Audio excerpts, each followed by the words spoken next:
Cordiales saludos a todos quienes nos ven a través de la señal de Gamavisión en el Ecuador y de Mega TV en la Florida.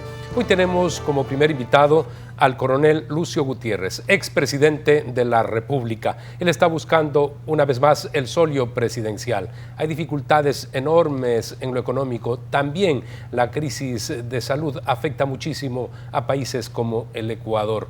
Hay una carta de intención que cumplir con el Fondo Monetario Internacional. Desembolsos para este gobierno de 4.000 millones de dólares, pero quedan pendientes 2.500. Esos los podrá usar el próximo gobierno, pero a su vez tiene que cumplir lo que establece esa carta con el Fondo Monetario Internacional.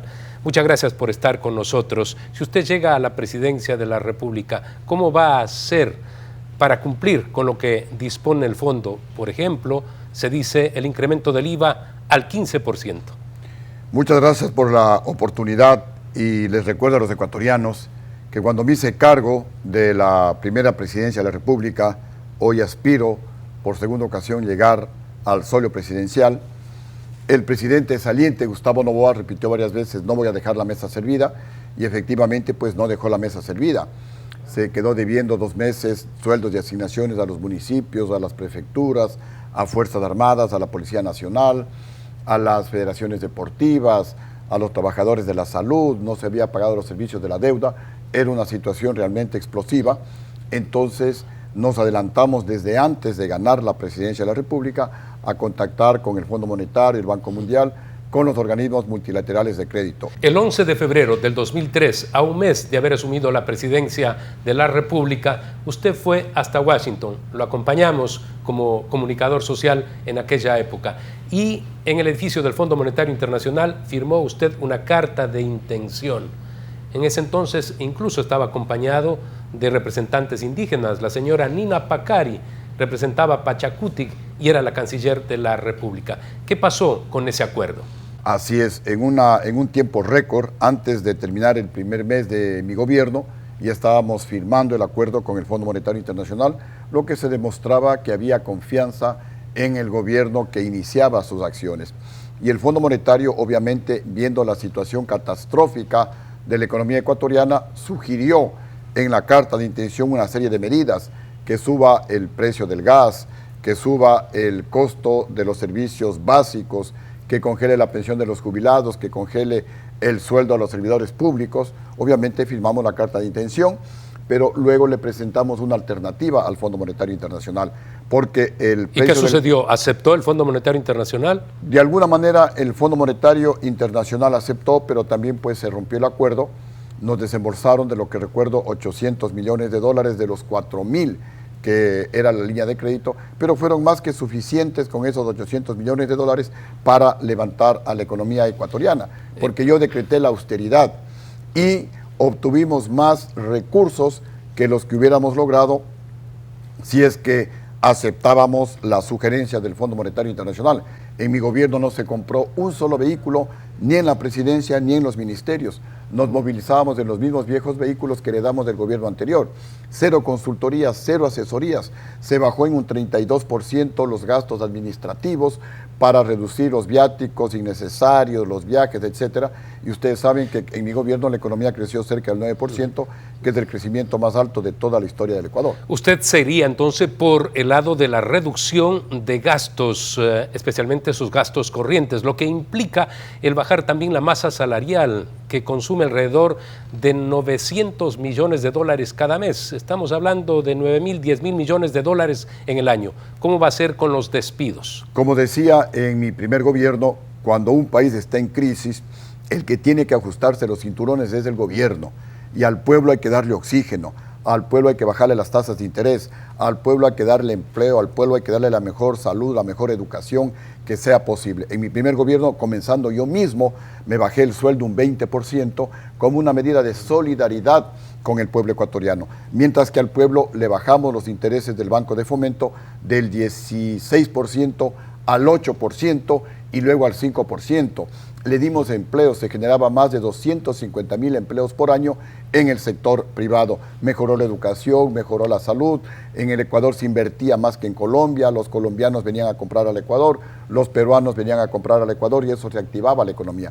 Hoy tenemos que hacer lo mismo porque mi propuesta es bajar el IVA, que es todo lo contrario a la sugerencia del Fondo Monetario. En un primer gran esfuerzo nacional bajar del 12 al 10% y una vez que la economía se recupere bajarle inclusive al 8%. Pero ¿cómo lo vamos a lograr? Eso es una propuesta de gobierno que está planteando usted. Así es. Efectivamente, durante su gobierno el país tuvo crecimiento. Hubo un buen manejo de la economía ecuatoriana. En la actualidad la situación es muy diferente. Una, por la crisis que nos dejó el gobierno prolongado de Rafael Correa, pero por otro lado también la pandemia actual que afecta al mundo y por supuesto de manera severa al Ecuador.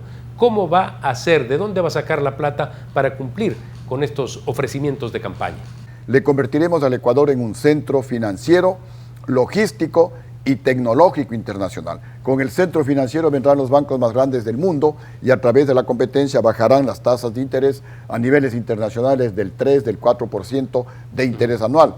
Habrá dinero barato para invertir en los sectores productivos, agricultura, ganadería, construcción, pesca, turismo, agroindustria, en el sector artesanal y la gente con empleo va a consumir a través del IVA. El gobierno tendrá recursos para bajar más bien el IVA del 12 al 10%, para eliminar el impuesto a la entrada y salida de capitales. Pero ¿cómo va a enfrentar esta decisión que ha tomado el gobierno actual, esta reestructuración de la deuda, esta relación con el Fondo Monetario Internacional, desembolsos de 4,000 millones de dólares?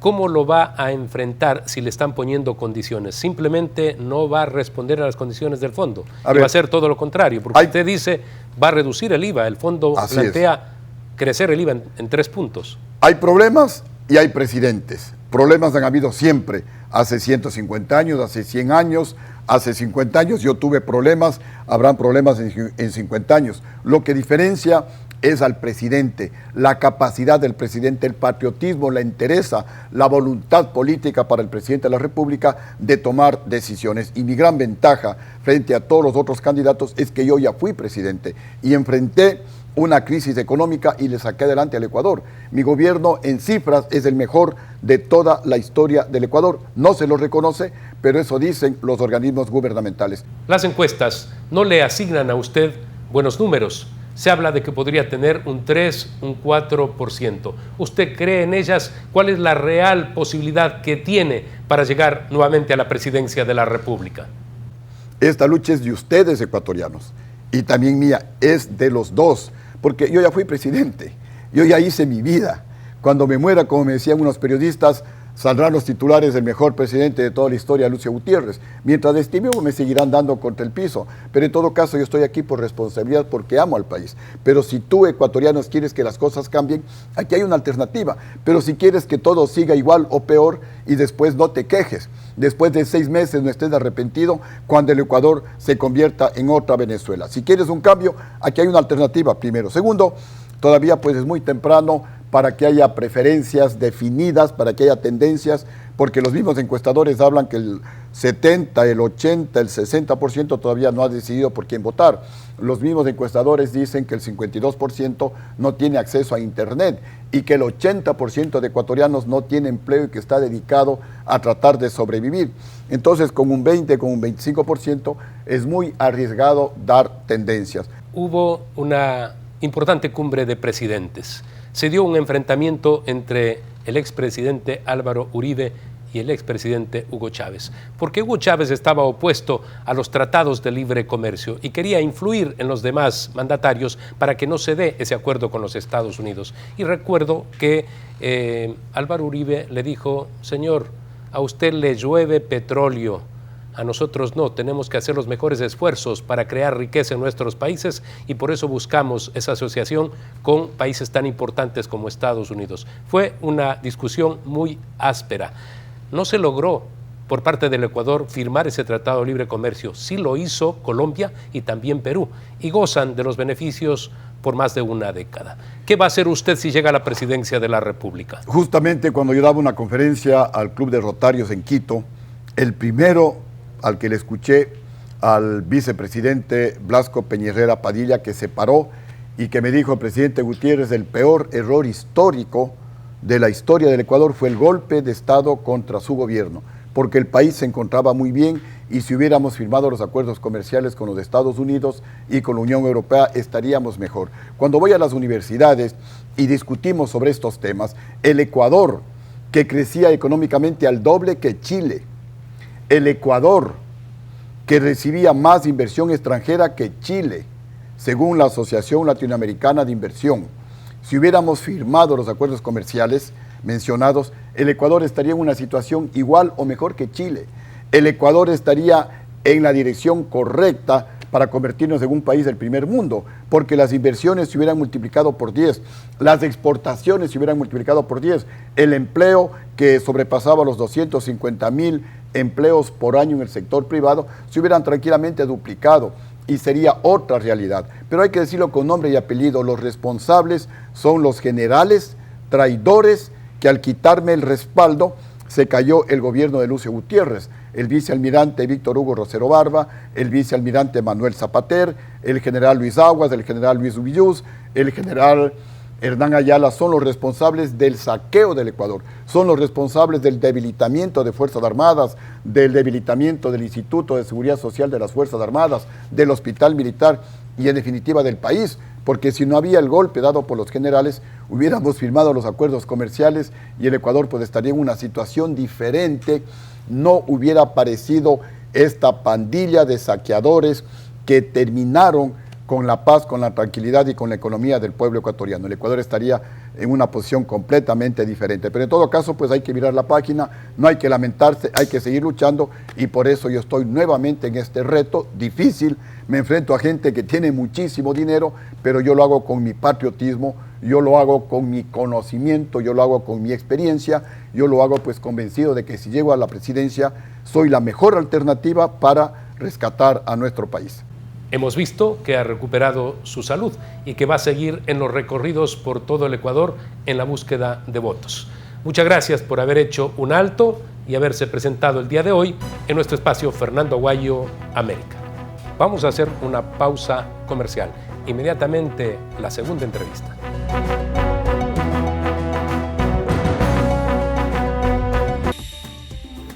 Inicio de espacio publicitario.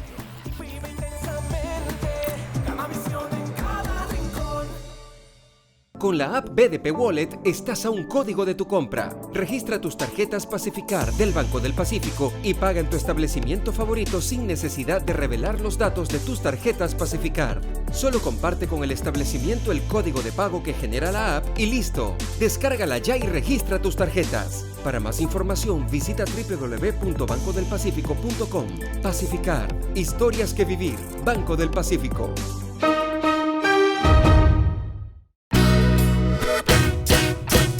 Guayaquil es la puerta de entrada a Ecuador y a las Islas Galápagos. Una ciudad que brilla, llena de arte, música y entretenimiento.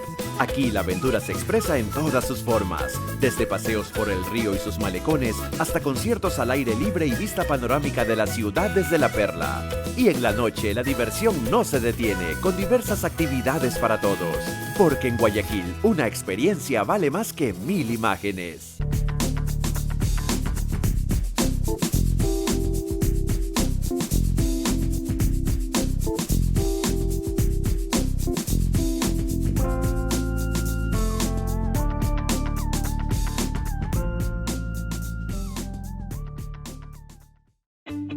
En UTEC, creemos que el futuro está en manos de nuestros estudiantes y agregar valor a sus vidas está en las nuestras. Con una educación práctica y moderna, creando experiencias únicas, formando líderes y sobre todo, que disfruten el camino. Los invito a la UTEC porque el éxito es el resultado de hacer lo que te apasiona. Despierta tu pasión y descubre tu mejor versión. UTEC, poder lograr. Fin de espacio publicitario. Vive intensamente, Gamavisión en cada rincón.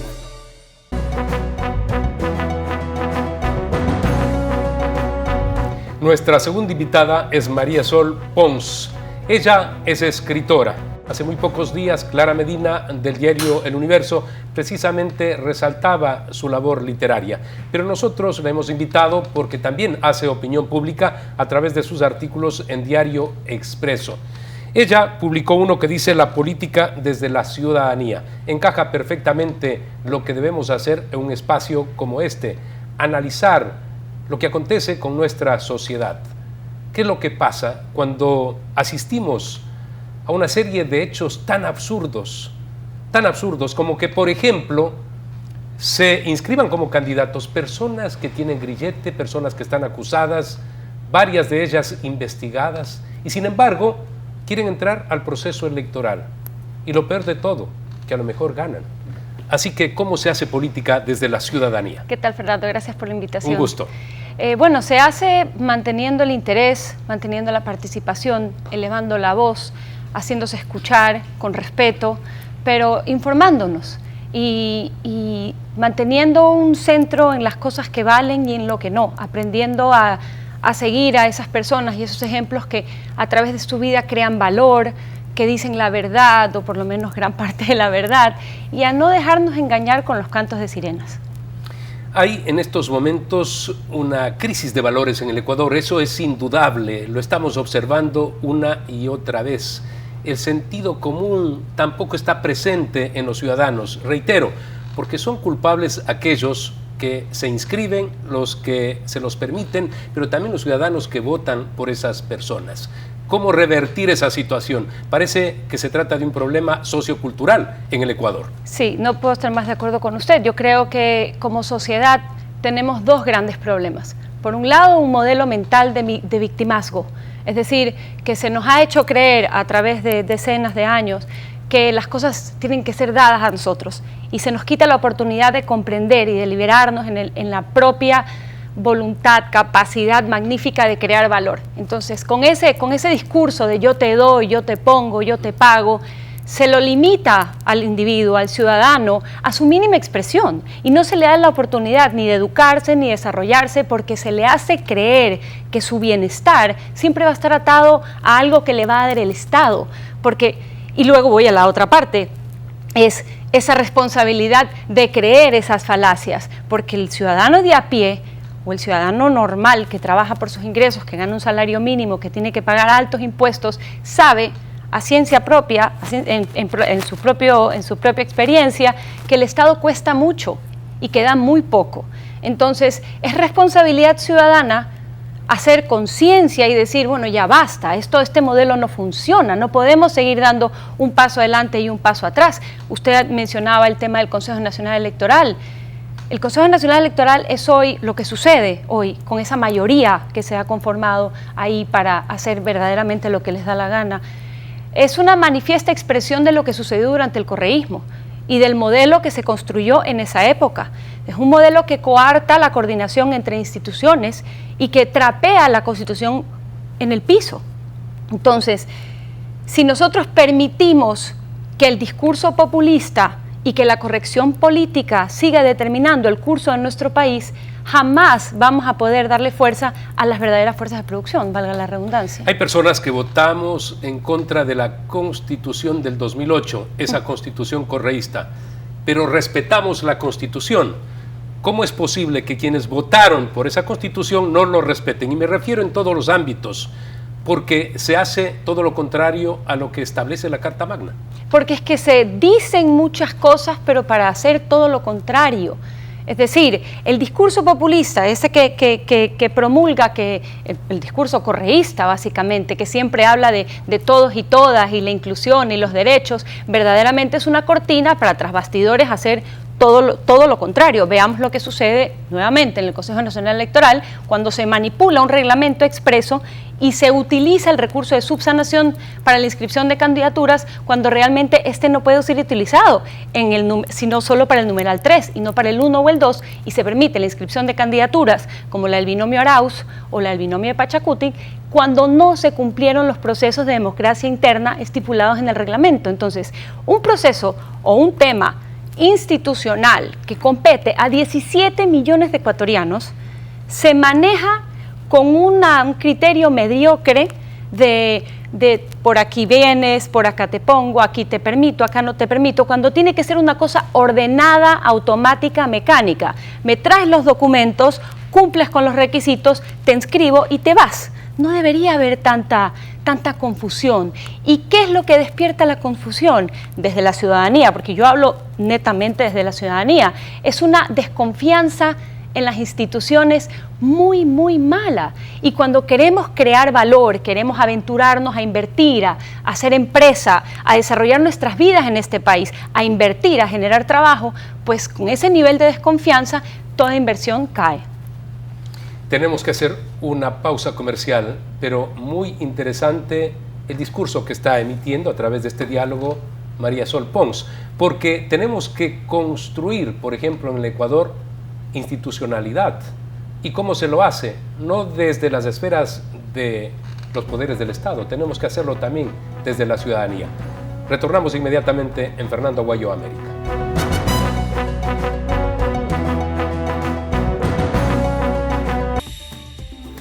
Inicio de espacio publicitario.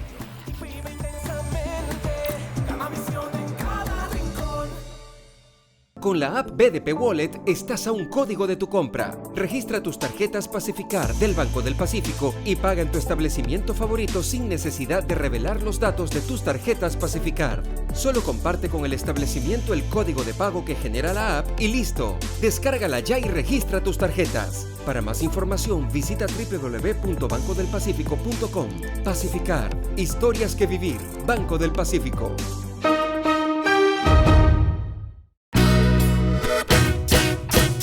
Guayaquil es la puerta de entrada a Ecuador y a las Islas Galápagos. Una ciudad que brilla, llena de arte, música y entretenimiento. Aquí la aventura se expresa en todas sus formas, desde paseos por el río y sus malecones hasta conciertos al aire libre y vista panorámica de la ciudad desde la perla. Y en la noche la diversión no se detiene, con diversas actividades para todos. Porque en Guayaquil una experiencia vale más que 1000 imágenes.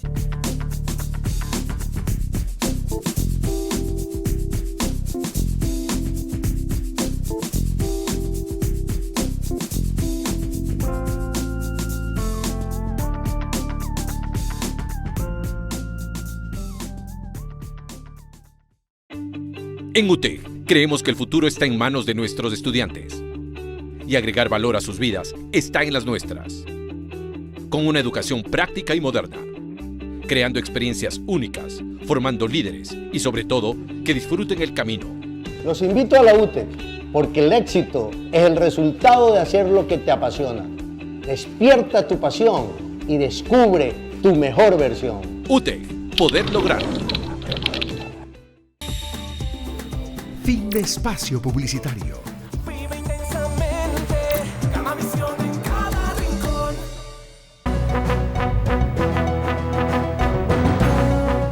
La libertad de prensa se logra ejerciéndola, la institucionalidad también, y el quehacer político me parece que igual. ¿Será posible que alguna vez nos impongamos los ciudadanos para que en el Estado se planteen políticas de largo plazo que sean absolutamente beneficiosas para la sociedad ecuatoriana? ¿Cómo hacemos desde la ciudadanía para que se logre todo esto que he ampliado de lo político a las libertades de prensa, de institucionalidad en el país? Bueno, para mí está muy claro, y es un tema de respetarnos a nosotros mismos antes que a nadie. Y vivir bajo el imperio de la norma y la ley. Pero es que al respetarnos nosotros, vamos a exigir respeto a los demás. Y si nos respetamos usted y yo, la gente nos respeta. Pero si nosotros partimos por hablar mal de nuestro país, en el sentido de ¿quién le va a prestar atención al Ecuador? ¿Cuándo el Ecuador va a llegar a esto? Eso es un modelo mental errado. Tenemos que partir por creer en nuestra capacidad de crear, en nuestra capacidad de desarrollarnos y dejar de lado este lastre de corrupción, de mentira y de dádivas, porque así no vamos a llegar a ninguna parte.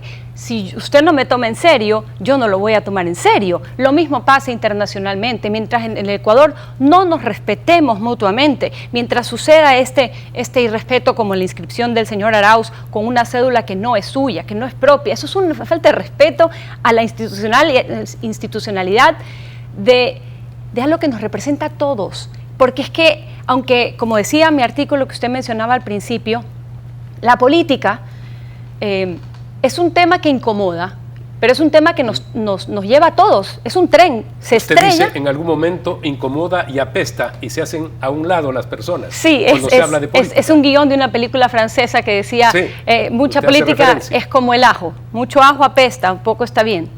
Pero sí, entonces, como tenemos muchos años de mucha mentira, de la dictadura correísta, el atropello, el mal uso de recursos públicos y el muy poco respeto a la institución, entonces nosotros pensamos que estar alejados de la política está bien, y eso está mal.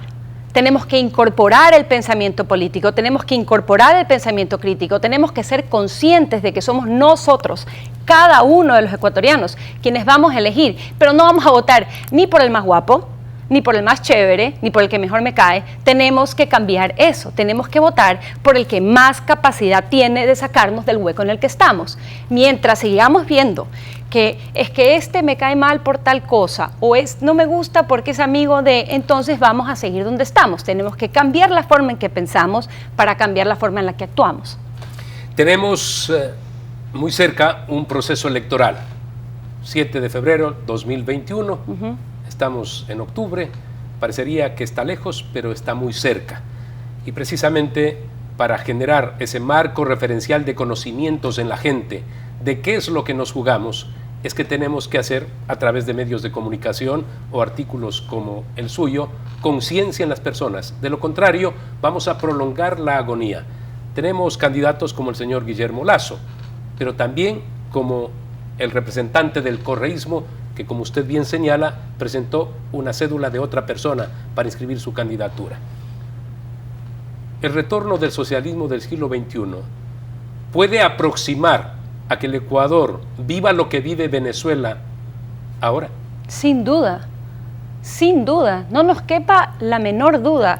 Cuando el señor Arauz habla de la buena dolarización o la mala dolarización, está cuestionando la dolarización.